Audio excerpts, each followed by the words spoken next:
ingeniería, las letras obviamente entre otras disciplinas, y podemos decir que es un grupo interetario. También acaba de concluir una jornada de jóvenes investigadores y ahora damos paso a este encuentro que ya lo vemos como un clásico, donde invitamos a distintas personas muy respetadas y muy queridas de nuestra cultura a conversar algunos temas. El tema de este año es el cuerpo humano, y hacer justamente esta mirada interdisciplinaria que proponemos. Este año el encuentro también de los grandes lo van a coordinar dos jóvenes integrantes de nuestro equipo. Una es abogada, otra es estudiante de abogacía, y ambas tienen intereses en la literatura. Una es estudiante de letras, Ornella Costabile, y Valeria Cardinale, que es aparte de dramaturga. Entonces van a presentar a nuestras ilustres expositoras de este año. Y bueno, muchas gracias. Bueno, buenas tardes y muchas gracias por acompañarnos en este sexto encuentro de Lectores para la Justicia. Nos reúne en esta oportunidad la temática del cuerpo, como bien dijo Sandra, desde la perspectiva de distintas disciplinas, o bien desde distintas miradas, como sugiere bien el título, ya que pensamos en evidenciar, por un lado, la indiscutible importancia que le damos al sentido de la vista por sobre el resto en nuestra sociedad, y por otro, la relación que ésta tiene con el cuerpo, propio y ajeno, en la medida en que es el cuerpo el que nos ubica en el aquí y el ahora, en nuestra realidad social, histórica, cultural. Teniendo en cuenta la estrecha vinculación de nuestro proyecto de investigación con el ámbito artístico, quisimos de algún modo ponerle el cuerpo a la justicia, casi en un sentido escénico, para interrogarnos qué es lo que tienen los cuerpos para decir y de qué modo se comunican, sea desde la literatura, la escultura, el arte pictórico, desde una ley, un contrato o un paper científico. Nos proponemos interpelar sobre las implicancias que tiene hablar sobre el cuerpo en esta casa de estudio, y por supuesto que lo hacemos desde su interior, pero enfocándonos especialmente en las lecturas que se suscitan desde su exterior para enriquecer así nuestro análisis. Bueno, buenas tardes, gracias a todos por venir en este encuentro. Yo voy a presentar a las expositoras que tenemos hoy con nosotras, el placer de contar con ellas. Primero voy a presentar a Graciela Frigerio. Es educadora e investigadora, egresada de la Universidad de Buenos Aires y doctora en Ciencias de la Educación por la Universidad de París. Ha sido presidenta de la Fundación de Centros de Estudios Multidisciplinarios en Argentina y directora del doctorado en Educación de la Facultad de Ciencias de la Educación de la Universidad Nacional de Entre Ríos. Actualmente se desempeña en la Universidad Nacional del Litoral como directora de la Maestría en Políticas Públicas para la Educación y como profesora invitada de distintas universidades nacionales y extranjeras. Es autora de numerosas publicaciones en materia de educación y tiene una extensa labor como autora y coautora de múltiples libros de lectura obligatoria en carreras tales como Educación, Ciencias Sociales y Ciencias del Comportamiento de distintas universidades. Paula Bombana es escritora argentina, nació en 1972 y vive desde su infancia en Buenos Aires. Es bioquímica, pero desde el 2004 se dedica exclusivamente a escribir tanto ficción como no ficción, dirigiéndose especialmente al público infantil y juvenil. Ha sido distinguida en numerosas ocasiones, tanto por su obra de ficción como por sus libros de comunicación científica. En 2005, su novela El mal y la serpiente fue mención especial de la selección White Ravens. En 2011, Una casa de secretos resultó ganadora del premio Barco de Vapor, Fundación SM. Dirige también la colección de comunicación científica El Saber, editorial de la Universidad de Buenos Aires, EUDEVA. Destacaba en dos ocasiones, en 2004 y 2013, como la mejor colección de divulgación científica para niños del país por Aquija, la Asociación de Literatura Infantil y Juvenil Argentina. Por otro lado, lleva adelante un blog llamado Desde mi Cristal, en el cual publica reflexiones, ensayos y se permite enlazar la ciencia con la literatura cada vez que encuentra oportunidad.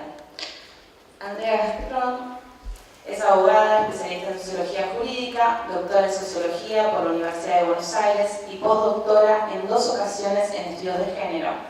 Asimismo, es profesora en varias universidades del país y del exterior. entre las cuales se destaca nuestra Facultad de Derecho, UBA, tanto en grado como en doctorado en cursos de metodología de la investigación social. En los últimos tiempos se encuentra interesada en la investigación de algunas de las conexiones y los puentes entre el arte y el derecho, de manera que, además de integrar el proyecto Lectores para la Justicia, dirige el proyecto UBACIT, las representaciones escultóricas de la justicia en Buenos Aires. Actualmente se desempeña como vicedirectora del Departamento de Ciencias Sociales de esta facultad y como secretaria de la Sociedad Argentina de Sociología Jurídica.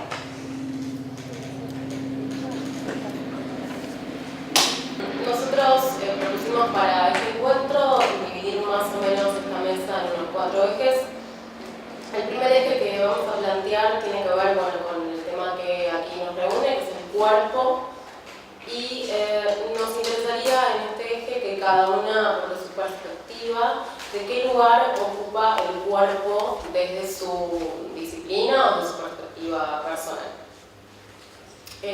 Especialmente le quisiéramos preguntar a Andrea por qué se representa mayormente a la justicia a través de esculturas que muestran el cuerpo de una mujer, o es que no puede representarse la justicia de cuerpos masculinos, y por otro lado, ¿en qué caso predomina en ella una mirada sexualmente definida? Bueno, muchas gracias. Yo me voy a poner de pie, un poco por deformación profesional. A mí me enseñó mi maestro Juan Carlos Agulla hace muchos años que la clase se da de pie, y agregaba con todo el cuerpo, ¿no? Y me parece que es muy significativo este agregado en justamente traerlo, esta frase tan fuerte que a mí me quedó marcado, y me quedó marcado hasta físicamente. No puedo dar una clase sentada, nunca más pude, entonces me voy a poner de pie en una jornada que justamente se dedica a analizar el cuerpo, ¿no? Y efectivamente nosotros con un grupo de gente, Lorena está por ahí, Agus Vázquez está también, y otros jóvenes y menos jóvenes, nos ocupamos ya hace un tiempo de pensar a estas imágenes que representan a la justicia simbólicamente y un poco el porqué de estas imágenes, ¿no? Y fíjense que en muchas culturas, ahí estoy tapando, lo cierto es que las justicias se representan a través de cuerpos. Y esto es muy fuerte y es muy interesante al mismo tiempo. No en todas las culturas es así, pero lo cierto es que en Occidente tiene mucha fuerza la imagen de la justicia, que uno se imagina como una mujer, muchas veces con una balanza y una espada. Incluso con los ojos vendados. ¿No se puede representar a la justicia de otro modo?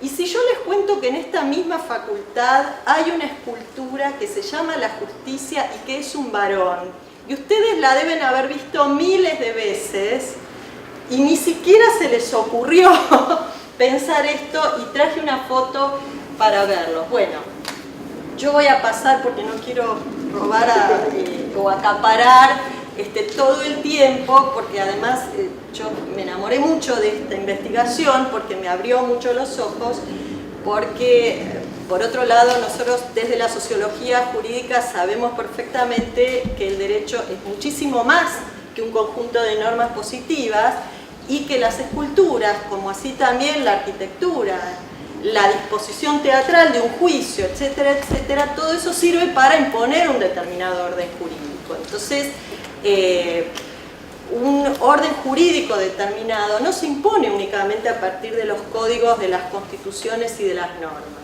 Y cuando uno empieza a ver todo esto, se da cuenta la fuerza que tienen todas estas representaciones.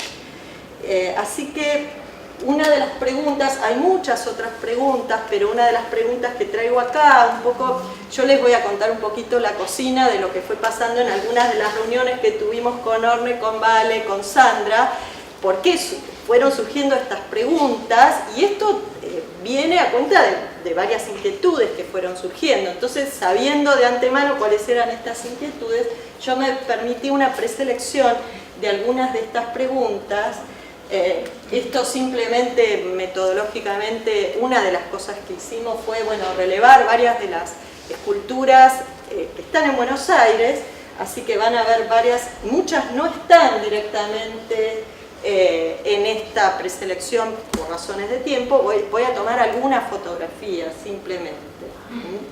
Bueno, dividimos nuestra investigación en 3 periodos históricos que tuvo en cuenta nuestro marco teórico, ahora no tengo tiempo. Esta es una de las esculturas tal vez más conocidas porque... ¿Llegan a ver? Sí. Bueno, porque esta es la que preside ni más ni menos que el edificio donde se encuentra la Corte Suprema, ¿no es cierto? Uno llega, lo primero que encuentra una persona cuando entra a los tribunales es esta imagen que está muy alta, que está muy elevada, que además es bastante tenebrosa, es un cuerpo negro, ¿no? Muy oscuro, que contrasta con un fondo blanco y que tiene muy poco que ver en realidad con la clásica escultura que nos imaginamos de la balanza, la espada y demás.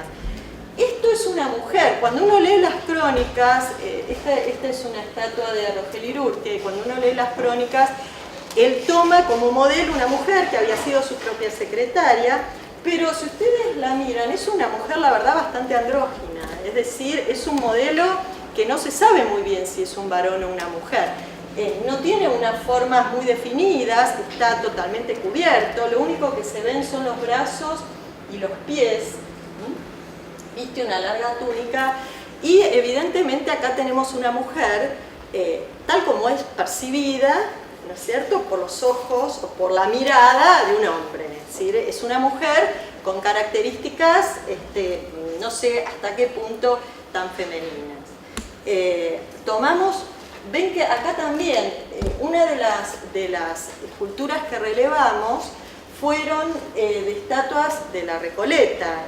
La verdad es que el cementerio de la Recoleta fue para nosotros una fuente, una base de datos, digamos así, al aire libre, maravillosa. Y vamos a ver figuras del mismo modo. Ven, acá está la espada, hay figuras que no se sabe bien, aparentemente es una mujer porque tiene un busto ahí, pero siempre son figuras que realmente no se sabe hasta qué punto son mujeres. Esta escultura es la justicia de Lola Mora.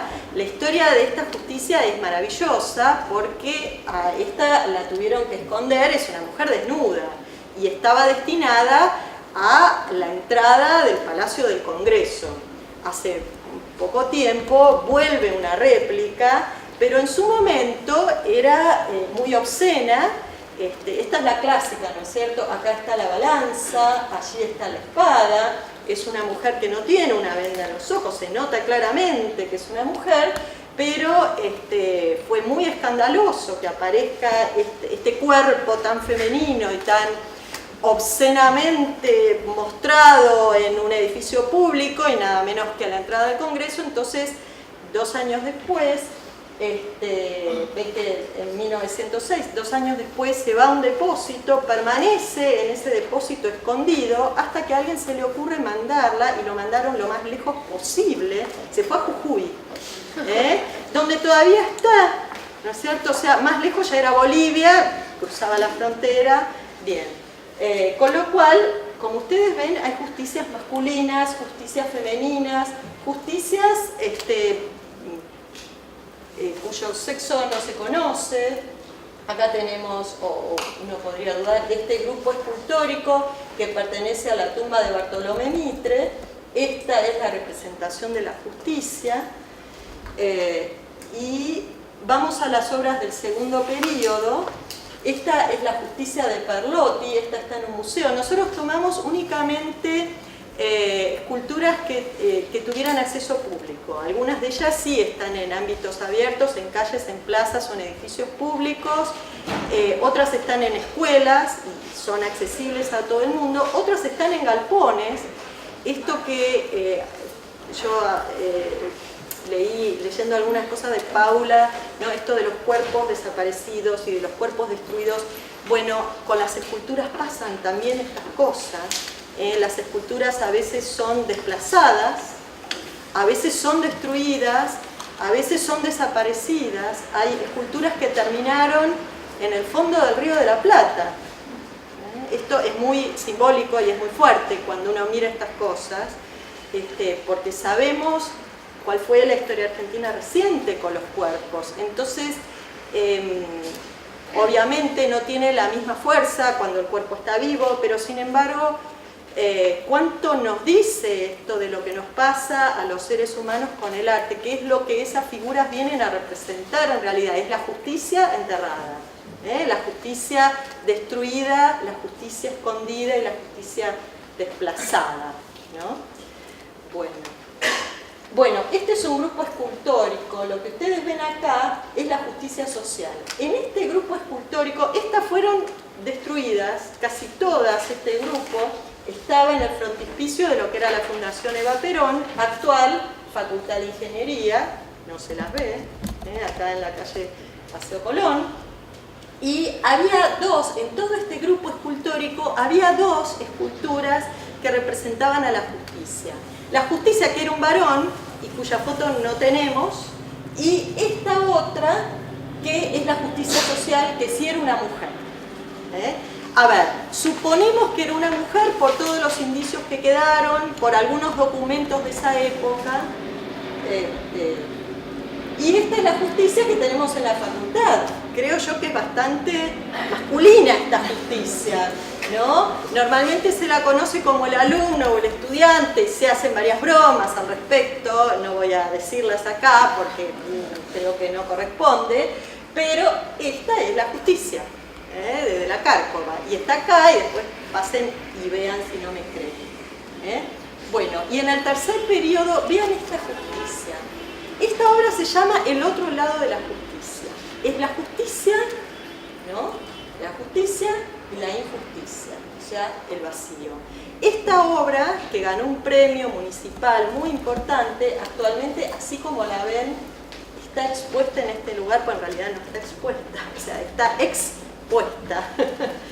Y está en un galpón de la municipalidad, a donde una de las personas de nuestro equipo, digamos, luego de algunas gestiones, pudo ir a sacarle una foto.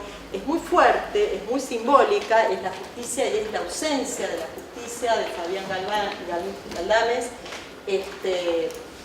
y vean lo que representa, ¿no? Es una obra muy particular, son obras del año 90 en adelante, las obras del tercer periodo, donde están evidentemente recogiendo toda esta historia que les contaba, Argentina, con una carga de violencia muy fuerte.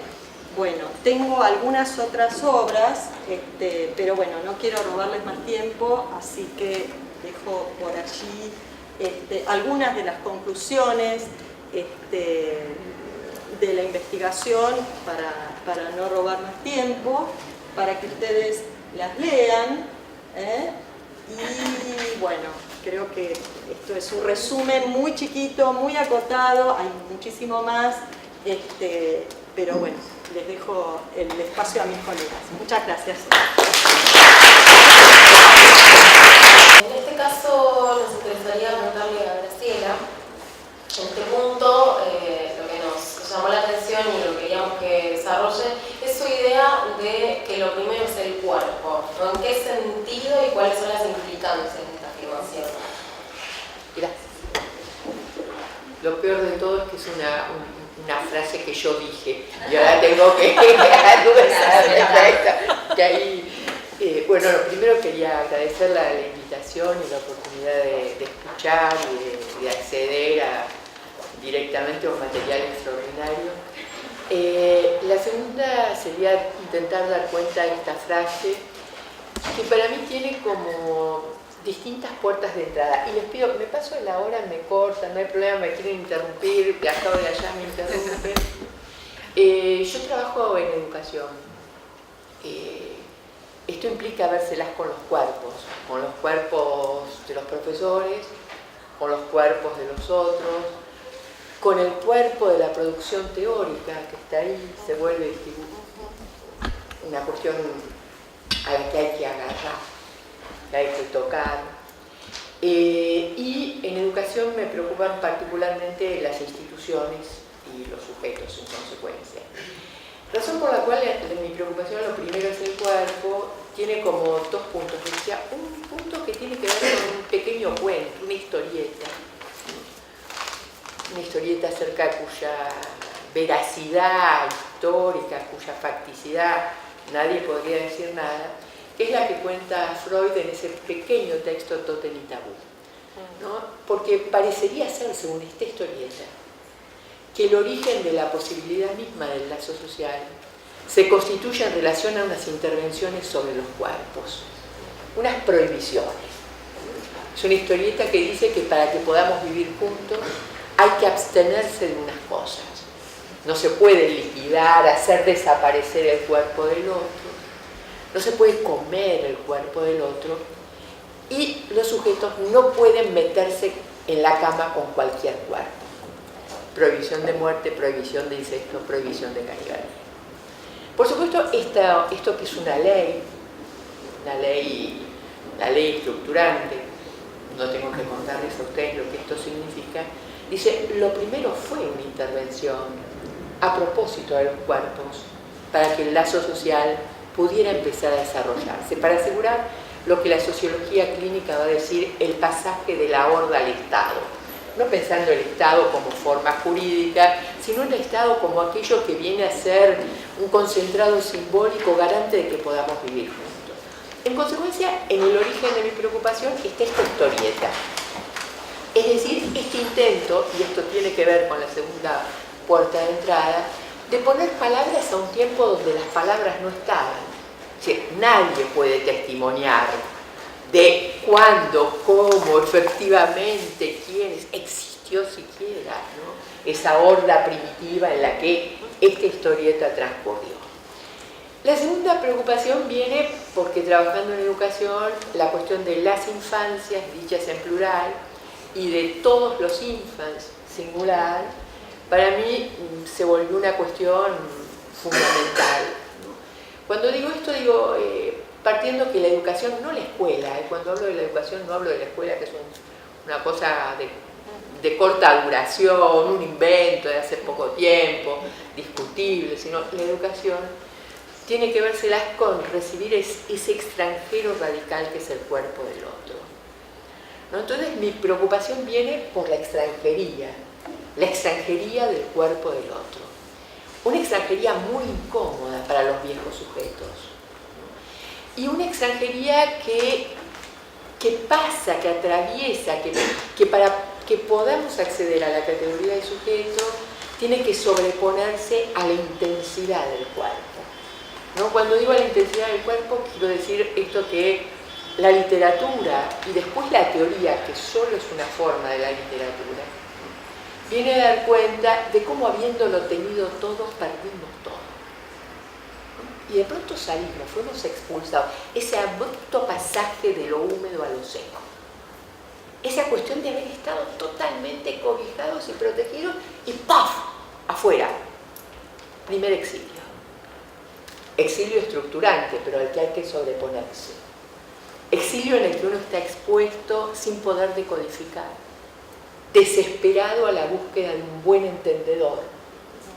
Escasean los buenos entendedores y nunca habría un buen modelo de buen entendedor, ¿no? Ahí es donde cae toda teoría sobre la buena práctica. Pero es el cuerpo el que requiere el primer holding, ¿no? Esto es algo que los que trabajan sobre la infancia hacen literatura porque tienen que inventar unas palabras ahí donde el olvido se llevó todo. ¿Qué sabemos de los primeros tiempos? Lo que nos inventamos. Una ficción. Unos intentos de decir acerca de lo que quizás sabíamos y tuvimos que olvidar. Pero acá el cuerpo adquiere para mí otra dimensión, que es que, así como extranjería radical, el cuerpo sostiene para mí, simbólicamente, se vuelve la sede de un enigma que no podrá ser resuelto, pero que daría motor a la curiosidad intelectual cuando ésta no es particularmente inhibida. Es decir, el cuerpo es un enigma, porta un enigma y tiene un lugar geográfico particular que nos recuerda lo originario a lo que nunca alcanzaremos a poner palabras. Esa famosa cosa que parece un agujero que no lleva a ninguna parte, sin salida. el ombligo como vestigio, ¿no? Lo que porta ahí un recuerdo. Hubo otro tiempo y a ese otro tiempo no hay acceso. Y lo porta para todo, le diría, no tratado de la misma manera, pero al principio sin distinción. No es que para los pibes es una cosa, para las pibas es otra, ¿no? Es ahí, lo que queda de recuerdo del originario, de lo que no se va a acceder. Y es en ese fondo de enigma donde la relación de saber tiene una posibilidad de empezar a desarrollarse.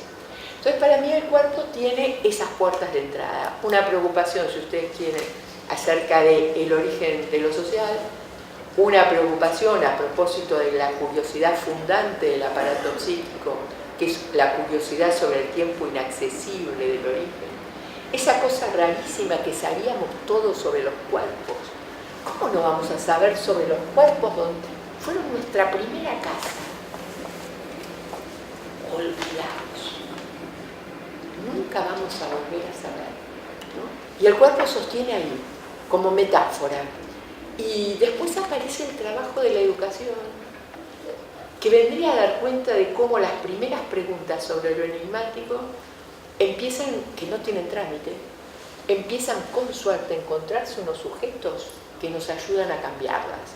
Entonces uno se preocupa por la justicia, otro sobre la pedagogía, otro la filosofía, otro sobre la levadura, no importa, ¿se entiende? Es esa posibilidad de que sobre la respuesta imposible aparece la tramitación de preguntas elaborables. Entonces esa es para mí la entrada sobre la cuestión del cuerpo, ¿no? Que uno podría decir es una entrada indisciplinada, si ustedes quieren, que es lo contrario de lo que la pedagogía intentó hacer en las escuelas. El primer propósito fue disciplinar los cuerpos, ¿no? Si uno toma el texto de Michel Serres, él dice de una manera muy particular, a mí me gustan los autores que me permiten hacer hipótesis a contramano. Supónganse, uno podría decir, qué suerte el tiempo en que los zurdos dejaron de ser contrariados, ¿no? La pedagogía pedagógicamente correcta diría esto, ¿no? Michel Serres, que es un filósofo, dice, no, ser hemipléjico de un lado, ser hemipléjico del otro, es decir, que te traten sin que vos puedas acceder a escribir con cualquier mano, ¿no? Es una forma de volverte un poquito hemipléjico. No estoy acá diciendo que estoy a favor o en contra de contrariar o no a los zurdos. Simplemente lo que estoy tratando de decir es el modo en que el cuerpo permite sostener unas hipótesis y unas hipótesis a contramano. En este lugar, un par de cuestiones quizás más personales, ¿se autorizan o no? Sí. Mi primer facultad fue la de medicina. Mi primer encontronazo con el cuerpo fue la morgue. Insoportable el encuentro con el cuerpo muerto. Insoportable.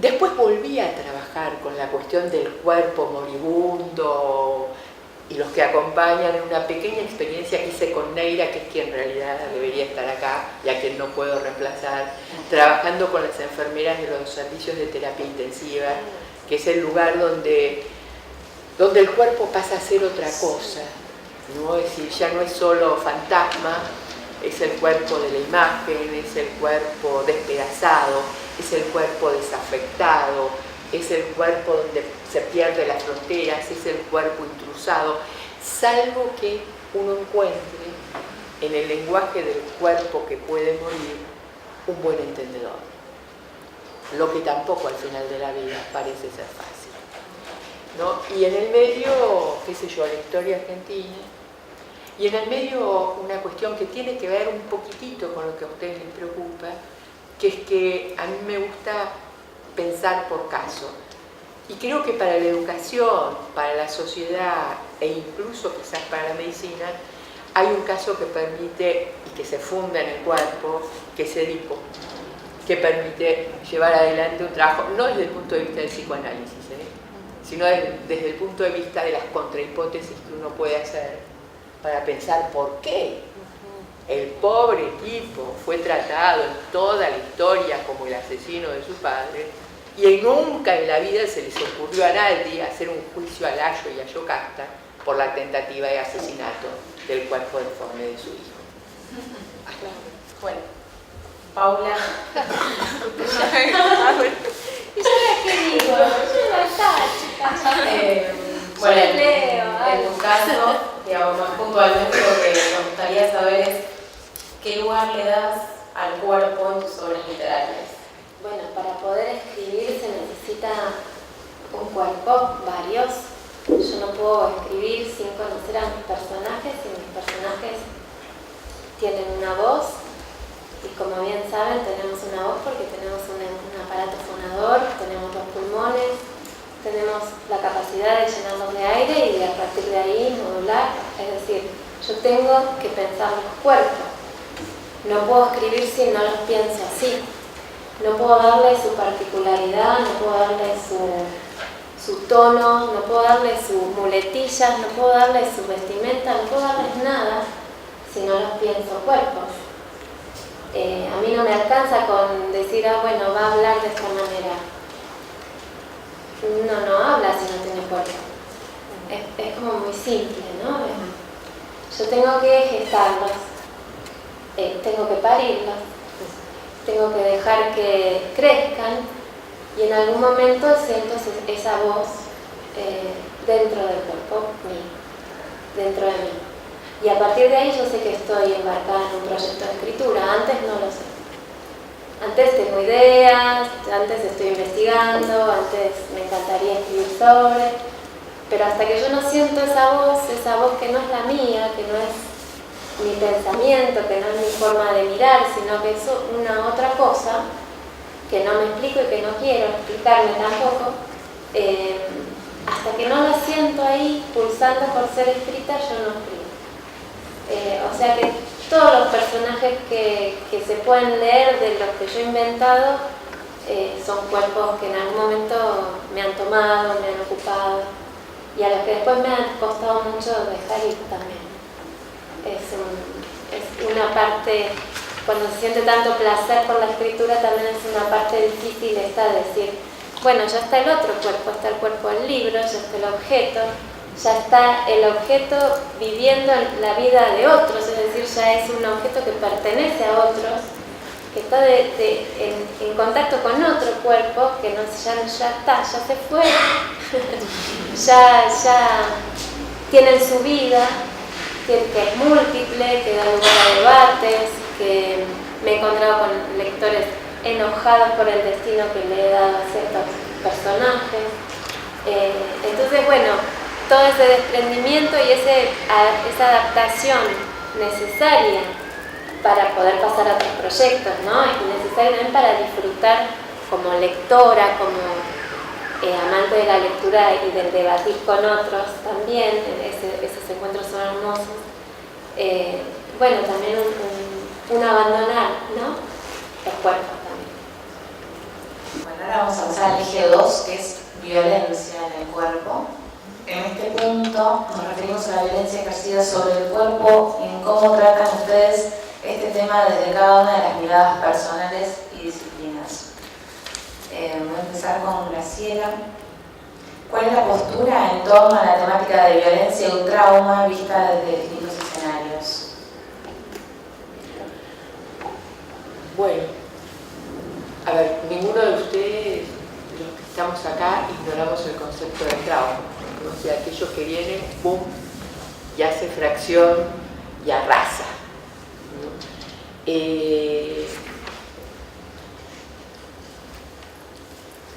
A ver, ¿cómo decir a la vez que el cuerpo es objeto de violencia desde el comienzo, ¿no? A veces de violencias simbólicas que los otros tratan de volver amables, ¿no? Volver amable una violencia simbólica. A veces la historia se permite unos desatinos, por decirlo de alguna manera. Y estos desatinos consisten para algunos de nosotros en imaginar que unos fantasmas que pueblan el aparato psíquico. Hoy estábamos escuchando a Jiménez que decía que en sus obras él tenía personajes malos, malísimos. No había personajes buenos, buenísimos. Había malos, malísimos. Bueno, yo considero que el inconsciente tiene unos personajes malos, malos, malísimos, por decirlo de alguna manera. Es decir, creo que si hubo que levantar el andamiaje de las instituciones, fue, como dice Eugenia Enríquez, para exorcizar la violencia originaria. Y que el exorcismo siempre sale mal, y que hay que renovarlo, y que siempre es fallido, y que si no se lo renueva, ¿no? Y creo que en ese universo, en ese bajo mundo, en ese inframundo del inconsciente, donde la violencia dice muerte al otro, no quiero otro, dice ahí, no quiero otro conmigo, no quiero otro al lado de mí. El aparato psíquico se las ingenia para tener unas fantasías. Esto lo describía así como una novela de ficción, como un cuento de terror, Melanie Klein, que decía que cuando uno era muy pequeño, uno tenía unos fantasmas, como por ejemplo, para decir uno, de despedazamiento. Entonces, claro, el fantasma está destinado a ser fantasma. Cuando el fantasma deja de ser fantasma, no se enloquece. Y ahí hay algunos autores, por ejemplo Zizek, algunos dicen Zizek, otros Zizek, como lo quieran pronunciarlo, ¿no? Que recordando algo que decía Marcuse, cuenta que hay algunos momentos de la historia donde se produce como un descriterio, una ola, un tsunami de descriterio. Y aquello que estaba destinado a permanecer reprimido es como si se diera vuelta el guante y se juega en la escena concreta de la plaza pública. ¿Se entiende? Si aquello que era del orden del fantasma pasa a ser un acto en el agua. Y ellos dicen, cuando esto pasa, el trauma es de una violencia. Y yo creo que hay traumas que llevan muchas generaciones cicatrizarse. No ni olvidar ni curar. Simplemente que la herida no quede totalmente abierta, ¿no?